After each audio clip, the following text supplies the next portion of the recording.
All right, we are live. Welcome. We're joined today by Eric Harless, head backup nerd at Enable. We're just talking about travel and green screens and lots of other things, but that's not the conversation we're having today. Today, we are demystifying M365 licensing because it can be very complex. Hopefully, you're joining us today from either the IT support group or IT MSP entrepreneurs. Eric, could we do just really quick intros? I think a lot of folks are familiar with you, but what do you do at Enable? So I've been with the Enable organization, specifically the backup side of the house, for the last 10 years. 6 years of that in product management, building out new solutions, looking at what the competition does, and trying to learn from their successes and their failures. My last 4 years have been in this head nerd role, where I'm a community advocate, building out the uh, community full of backup nerds and backup gurus to help support the product inside the community. Kind of answer all things backup. That's been my career focus for my last 25, almost 30 years now in the industry. Awesome. And today we are talking about M365. I'm sure most folks are familiar with Microsoft 365, but maybe it'd be good to give just a kind of general overview because I know there's a lot of services covered within M365. Yeah, M365 is pretty overwhelming. You could run a business just around the management of it itself, I believe. And it seems to be changing rather frequently too, so that keeps everybody on their toes. M365, Microsoft Office 365, BPAS, if you wanted to go back to the original founding days of this. It's the SaaS offering from Microsoft for their Exchange services. It's OneDrive, which is going to be the file sharing um, and centralization capabilities. It's SharePoint Online versus SharePoint on premise that they sold us, 2 decades ago now to start. So Sure. you've got Teams in there, which builds upon a couple different acquisitions that they've made. And then it's just constantly growing with the number of plugins and other components that are inside of there. And it's compelling to me because it's a data protection target. The fact that you can have endpoints out there, with a stock image, keeping all of your business data in OneDrive, all of your mail in Outlook inside of Exchange, all of your communication inside of Teams. You get to the point that you've almost got a disposable PC because everything's sitting inside of the Microsoft SaaS platform. Yeah, for sure. It's quite the offering. There's a lot there, and maybe some implications for security too, which we'll get into. So knowing that there's all these different services, I have there's actually a site as well. It's like m365maps.com, and there's a couple others that have just some grids that help to demystify this. So Eric, why is it that license management is so complex? Is it just because there's so many different services, or what are some of the factors there? Well, so Microsoft sells a bunch of different license programs. So depending on the size of your business, the various features that you need for your employees, whether you are a school system, a nonprofit, a for-profit corporation, that all has a play on the type of licenses that you're going to consume. And then there's the ever-changing roles inside of an organization. So as people get promoted, as their function moves from a new hire or an intern into a full-blown employee, they may need different functionality inside of the organization. You've then got people joining, you got people leaving, and then those licenses, are they fully being utilized? If you bought a full-blown high-end E5 license, Microsoft's premium license, if you will, is it getting its best use? If you assign a license to an employee that doesn't, utilize all those features, maybe you've got another stack of licenses that would be better assigned there. So it's about cost savings. It's about utilization of the features, or license use, overuse, license disuse. And then, that spawns other questions out there too, like how many licenses do we actually own? How many are we paying for? What have we committed to? Are we Sure. over committed, under committed? who's using them, is it the right license type? So it's definitely a lot of moving pieces.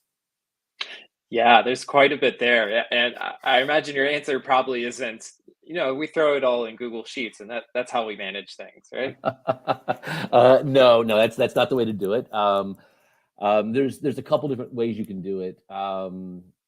There's different SaaS platforms out there, a handful that I can think of, but quick Google search for SaaS license monitoring for M365 will give you a handful of tools. I'm not here to promote any of those specifically, but they will give you some visibility into what your current license count looks like. If you're not looking at purchasing or licensing third-party tools for that, there are a handful of PowerShell scripts out there even that'll go out and let you know what the current assigned user licenses are for a given user, the last time they logged in, whether there's any content sitting in OneDrive, or have they done anything from a SharePoint perspective. So it gives that visibility. That's something that I'm working on expanding and building out, and I'm adding into a tool set for an upcoming boot camp. I'll have you guys get the link a little bit later, but Yeah, absolutely. yeah, you don't want to do this inside of a Google Sheets environment unless you are simply an IT pro and you're managing the 10 or 15 licenses that exist inside of your organization. As an MSP or an IT professional managing a large environment, you want something that you can pull these dynamically. For sure. And, Eric, I find it so interesting that Microsoft has kind of created this like secondary ecosystem or like little economy that is out to solve this problem of why is licensing so complicated? I can think of multiple instances of that. Um, so I think that's just kind of a unique insight. It's like, well, why isn't this a little easier? Why do we have to pay to demystify? Well, I guess they've given you the PowerShell components, but they've also given us APIs so that somebody can go out and centralize a lot of this. Microsoft's not going to give you one tool to see across domains, across multiple customers. Having a third-party tool, a centralized dashboard to do it, it makes sense if you're managing multi-tenants. If you're not just managing or adding or protecting in the M365 environment for your clients, but maybe you're actually, part of the procurement. Maybe you're the one that's managing and controlling it from the top level, including the actual subscriptions and the resell. So maybe that's part of your business model, and that makes sense. It gives more opportunity, more, like I said, more ecosystem for the MSPs to manage this and to be frustrated. I know that they've made enough changes in the last few years to frustrate people on, license consumption and license reuse and license buyback. So you've got to be even more due diligent right now on who's using what and making sure that you don't have licenses sitting there being wasted, or that you didn't overcommit and buy more licenses that you're really going to need to use, because you can't just give them back now month to month. For sure. Yeah, and I'd be interested to hear, I haven't myself used any of these platforms that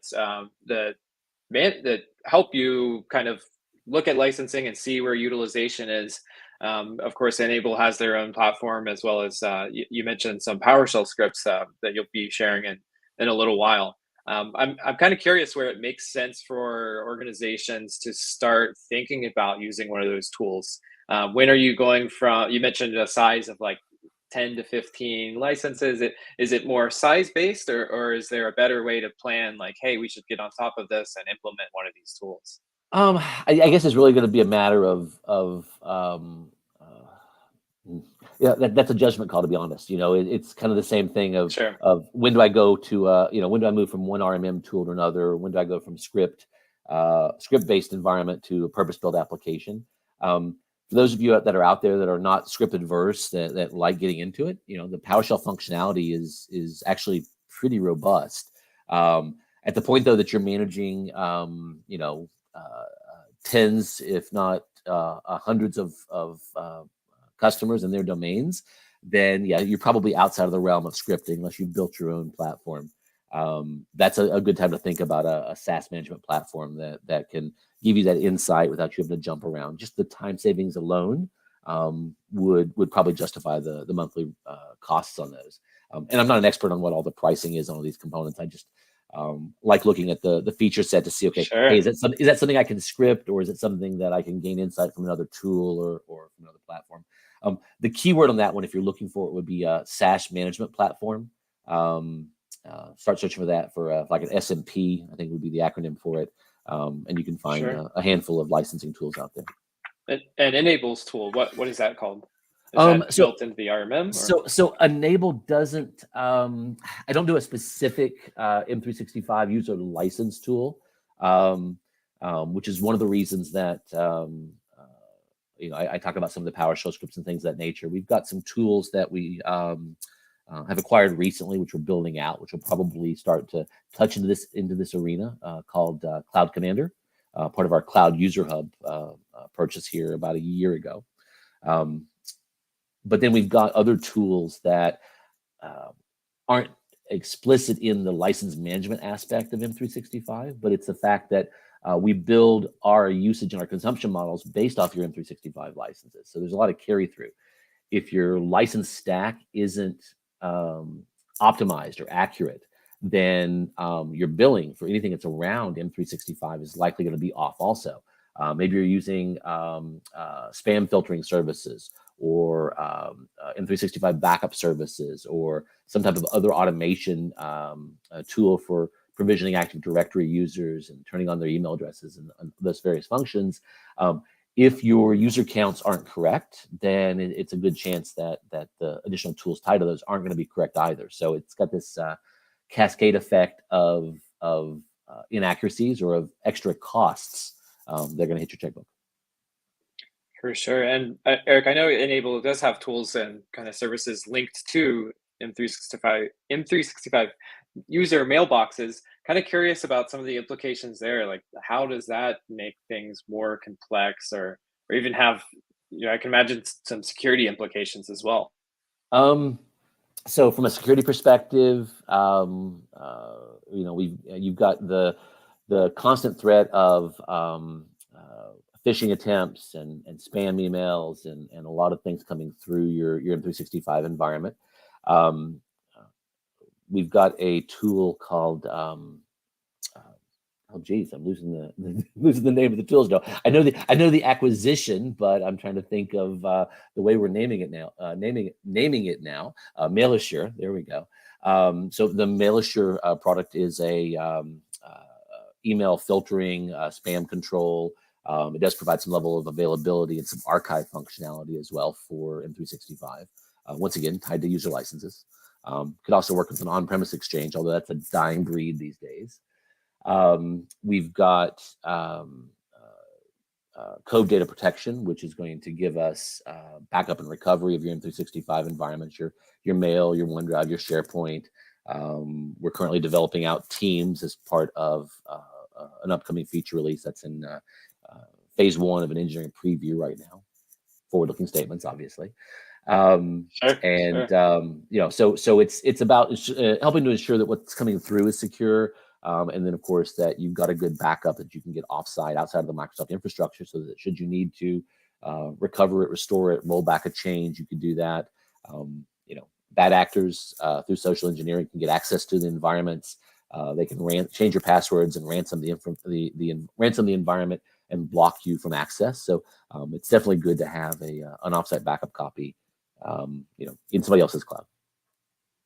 Yeah, awesome. And as I think about some of this licensing management, so a really good point you made earlier was this layer of complexity where not only do you have folks just joining the org and leaving the org, but also moving around between teams. I'm curious if you've talked with any folks that this is kind of, I don't want to put you on the spot, but I'm kind of curious what the average spend is that folks can save. I'm thinking about some of these just really large organizations that have quite a bit of waste. I guess primary question, how common is it to save a lot by just tuning licensing, and how much do you think organizations can save? I don't know if I can put an actual dollar figure to it, because I don't really see that side of the house. I'm not sales focused. I'm more solution focused and problem solving. But I do get brought into reconciliation discussions, like I said, mainly around the Cove side. Being my main purpose here at Enable. What I see there is, cases where there've been employees that have been terminated, and they don't reclaim the licenses, or don't fully reclaim the licenses, so they're still licensed for terminated employees, or it's an incorrect license. Maybe they end up with a deleted mailbox in the system, but you end up retaining all that backup data for 3 months, 6 months, a year, because you didn't think to clean it out, because you didn't set a policy or standard to come in and purge the deleted user mailboxes after 90 days or 60 days. I'm sorry, 90 days or 6 months or something along those lines. So it's about having standards. So compliance and security is also important here too. Obviously, you want to keep data, but you don't want to keep it so long that it becomes a liability. And you don't want to delete it immediately. What if that employee comes back? What if there's a need for a legal hold, and you need to pull some of that information back? So, the minimum recommendation is to look at license usage per month. Probably within the last 5 days of the month, so you can true up anything before a new monthly billing cycle. Deleted mailboxes, for example. When you delete a mailbox, it's pulled out of M365, and you can undelete it for 60, 90, maybe 180 days, depending on how you've got some of your inner settings set up. But after that point, it's not recoverable, and that's when you might need to go to a backup. But do you really need to keep the backup more than 6 months? That's a question for the organization. Sure. But maybe Regulatory. maybe you don't even need to keep the deleted stuff at all. Maybe you just need to restore that user's mailbox to their manager in a unique folder, or you convert it to a shared mailbox, which is non-billable from a Microsoft perspective, and let it reside and from a Cove data protection perspective. So convert it over to a shared mailbox and hold on to it now for 6 months or 9 months or whatever regulatory requirements say. Other things like users that have an account that has SharePoint access but don't utilize SharePoint. Well, you could be throwing money away there, because we end up billing you for a SharePoint license based on your Microsoft environment, whether you're using it or not. Yeah, so there's quite a bit there to kind of unpack. I do want to take a moment to highlight a comment here from Derek S. He says, our health system just hired a CIO for the first time ever. Currently, we have published Office apps through Citrix and on-prem Exchange. However, our CIO has a roadmap to move into 365 ASAP. And then follow-up comment, this is going to be fun with the Oh, wow. little Yeah. emoji there. Any advice for Derek? It's going to be an interesting learning curve, Derek. Other than good luck. Yeah. I would imagine you're going to have some overlap there for uh, maybe 3 to 6 months, unless you just are forcefully required to rip that Band-Aid off. Hopefully you've got some capability to have some overlap. When you look at data protection for on-prem Exchange, it's a completely different ballgame than it is for M365. You might end up in a hybrid situation where you've got a mixture of M365, Azure AD, some on-prem Exchange, and M365 users. That's going to be a challenge also. You're not going to find much in the way of a data protection solution that's going to handle both pieces. You're going to have to kind of piecemeal that together until you do get all in one side or the other, though. Yeah, awesome. And there's another comment from a little bit earlier before we actually started the stream, but I did want to get your take on it, Eric. Tafsy says, take it from someone who managed over 70K users. The best way is to use group-based licensing. Yes. What do you think? I can't refute that at all. I'd agree 100% there. 70,000 users. And how does that work? Group-based licensing. I'm not familiar myself. So group-based licensing allows me to basically set a policy tied to the groups inside of Active Directory, and I can assign my rights and my permissions based on that, my license types based on that.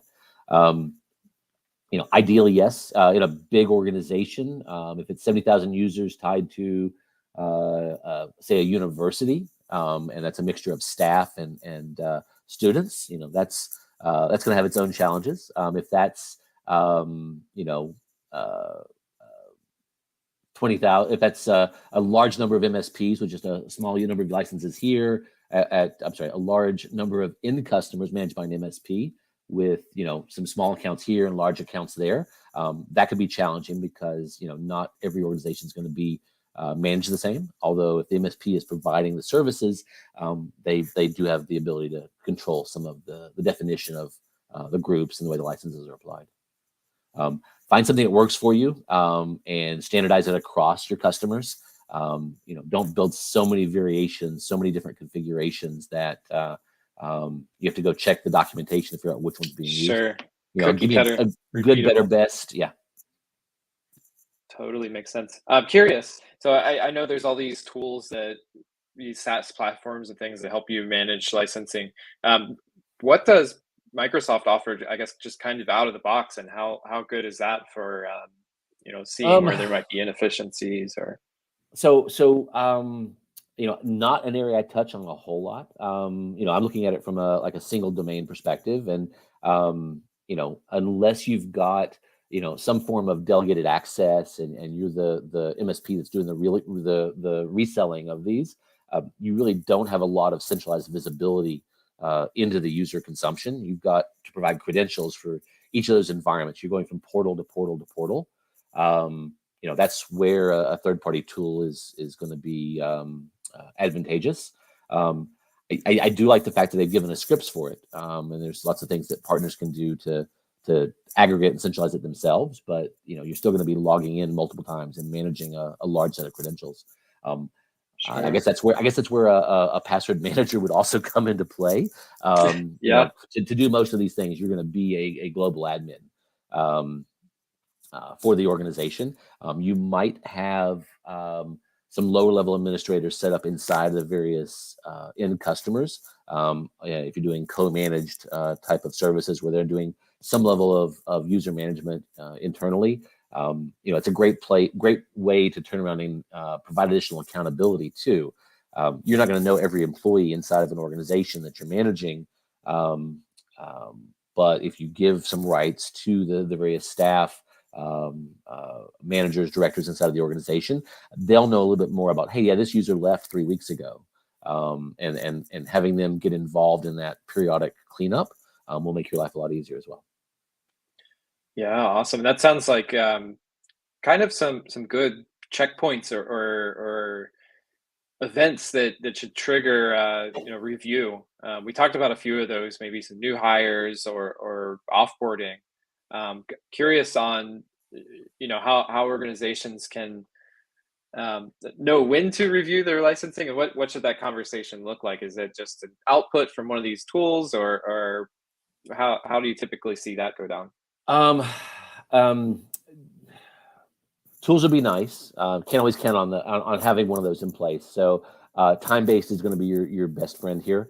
Look at it on at the minimum a monthly basis. Like I said, last 5 days before the end of the month, and see what boils to the surface there. Do you have deleted? Do you have shared mailboxes? Has somebody been promoted or moved around? Things like that. Just at a bare minimum, running on the PowerShell script to see the kind of usage that's coming inside of the environment can be helpful. Let's think about that one. Clients, if you've got a standard that says you need to keep deleted mailboxes for 180 days, or that you're not going to keep deleted mailboxes at all, you're going to convert them to shared or restore them back to a manager, then just setting trigger points in there for, hey, we've got deleted mailboxes that have been here for more than a month should be a red flag for you. So that you can go in and take action on those and free up licenses. Any type of large new hire events, large terminations, layoffs, end of season. If you got an organization that has temp employees or what's the word I'm looking for here? Kind of seasonal timelines. Yeah, exactly. Yeah, somebody that would be like a volunteer or seasonal. Sure. Or what's the word? There's another word I'm looking for here, but I'm losing it today. My apologies. That's all right. No worries. There's a good insight actually, Eric, that I'd like to highlight. You mentioned looking at licensing based on usage. I think that's really interesting because I'm wondering how many organizations are kind of maybe having some second consideration, saying, "Oh, we have this department that has licensing for, I don't know, PowerPoints or whatever tool it may be." And that seems like a really good way to provide some value to the business and say, like, "Hey, we're using this, but perhaps there's cheaper options, or we can change process so that we don't need this tool." Any thoughts on getting some data there? So the scripts that are available from Microsoft, part of the Graph API that they have, will definitely give you that kind of usage. The thing that I think you're going to see there in a lot of cases is that most organizations are not using the licenses to the extent that they're paying for them.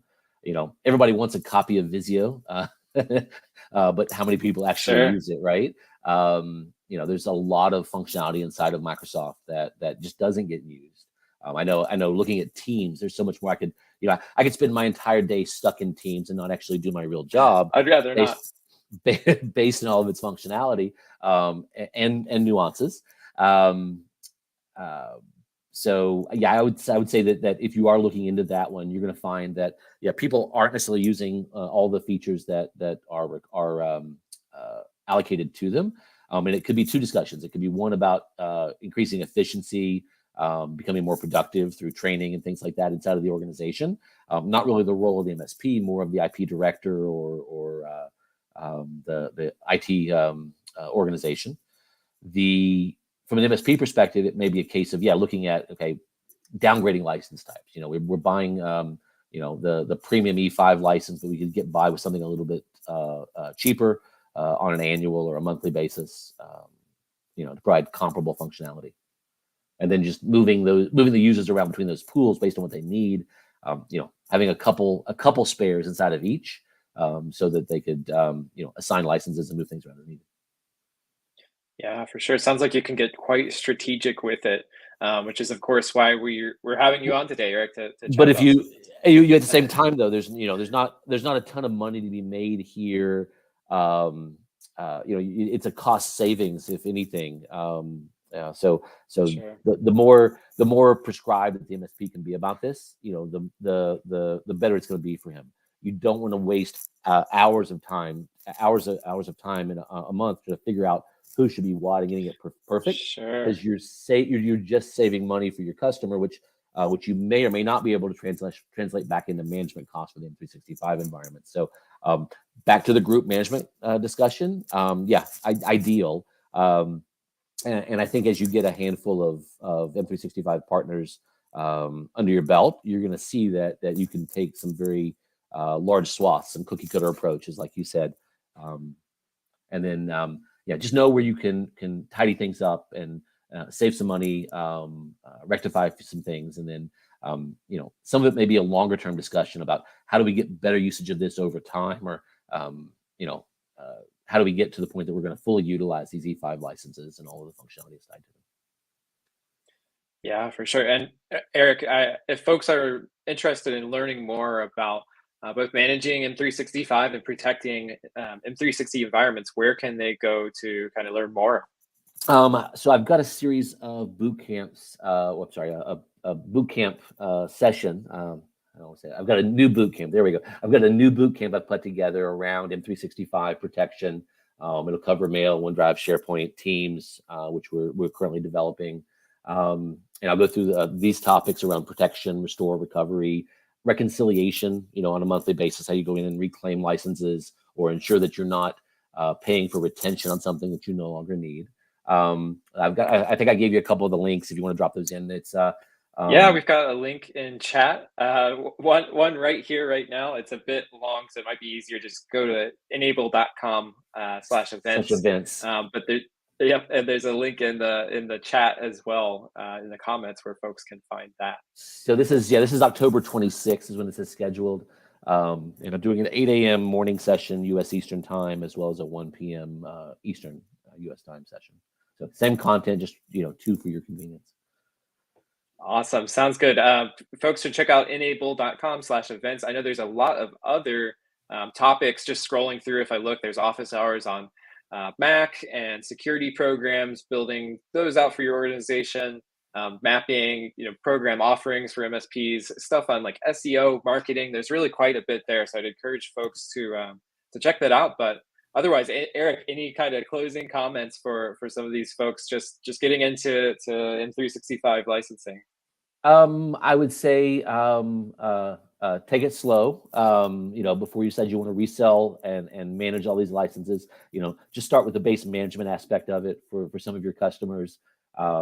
Ensure that you've got yourself covered, though, that it's not just the management side of the house, that you've got some protection in place, whether it's cloud-based or on-prem, whether it's going out to a Synology NAS or part of your Veeam solution. Make sure you've got protection first and foremost. I'd love for it to be an Enable product, but make sure you've got yourself covered, so that when they come looking for hey, where's that file, or where's that email that I deleted, you've got something to help them get it back.